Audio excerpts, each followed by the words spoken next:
O fazendeiro e empresário que vamos falar nesse vídeo é provavelmente quem tem a história mais impressionante e polêmica de todos que já trouxemos no canal. Ele é Antônio Luciano, sem dúvidas nenhuma o maior dono de terras de toda a história do Brasil. O que eu vou falar agora parece mentira, mas ele já foi dono ao todo de mais de 300 fazendas e 30 mil terrenos. Fora as mais de 1000 casas de aluguel e todos os cinemas de Belo Horizonte. Ele ainda teve muito mais, principalmente na capital mineira, e foi apelidado inclusive de dono de Belo Horizonte, pois praticamente metade da cidade pertencia a ele. Mas o mais impressionante é a briga que ocorre até hoje por sua herança, que é disputada por mais de 30 filhos que ele teve.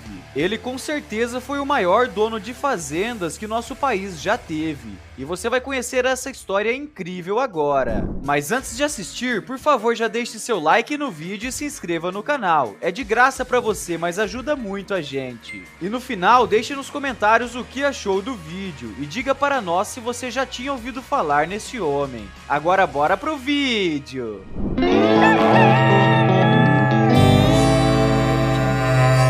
Antônio Luciano Pereira Filho nasceu em São Gotardo, Minas Gerais, no dia 27 de maio de 1913. Filho de Antônio Luciano Pereira e de Olímpia de Rezende Pereira. Ele iniciou os estudos em sua cidade natal, completando o primário em São João del Rei, Minas Gerais, e fez o ensino médio em Formiga e Ouro Preto, também em Minas Gerais, onde concluiu o curso em 1929. Ele teve desde muito novo o dom de multiplicar dinheiro. A mesada que ele recebia do pai, ele emprestava aos colegas de escola e depois recebia com juros.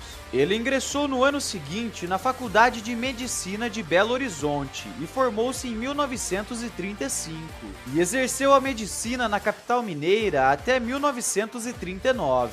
Com aquilo de emprestar dinheiro aos colegas, ele criou um grande negócio. Virou um agiota muito famoso na cidade. E depois disso, no início da década de 1950, fundou o Banco Financial da Produção S.A., que foi fechado em 1954, devido a uma série de irregularidades. Mas a partir dali, ele já tinha entrado de cabeça no mundo dos negócios. Foi proprietário do maior complexo de usinas de açúcar e álcool de Minas Gerais, que ficava em Luciânia, nome com que batizou a cidade numa auto-homenagem. Durante certo período, a cidade teve sua própria moeda, chamada de Luciano, bônus que os empregados recebiam como adiantamento salarial, com a qual poderiam fazer compras e pagamentos na cidade. A moeda vigorou até ser proibida pelo governo federal. A principal rede de cinemas da cidade também foi dele. Ele se tornou o maior proprietário de terrenos urbanos da história de Belo Horizonte, incluindo bairros e favelas inteiras, como a Cabana do Pai Tomás, onde viviam cerca de 50 mil pessoas. As fazendas hoje em dia, ninguém tem certeza quantas ele chegou a ter. Algumas fontes afirmam que ele teve mais de 1000 fazendas. Outras já dizem que na verdade foi em torno de 300, mas de qualquer maneira é um número inacreditável de propriedades. As fazendas se dividiam por muitos locais, como Minas Gerais, Goiás, Mato Grosso, Bahia, Tocantins e além de outras no Uruguai e no Paraguai.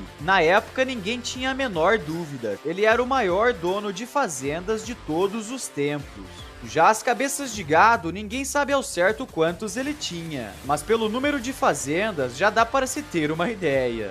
Fora tudo isso, ele dizia que tinha cerca de 100 mil lotes. A companhia urbanizadora de Belo Horizonte, chamada de Urbel, estimava que na verdade era entre 60 e 80 mil o número de lotes. Tinha também aproximadamente 1000 casas alugadas, além de 2 hotéis de 3 e 4 estrelas, várias áreas de estacionamento, postos de gasolina e 8 aviões. Tudo isso gerou para ele uma fama de dono de Belo Horizonte. Para evitar que o governo estadual desapropriasse parte de seu patrimônio, doou em 1979 uma área para a construção de um parque.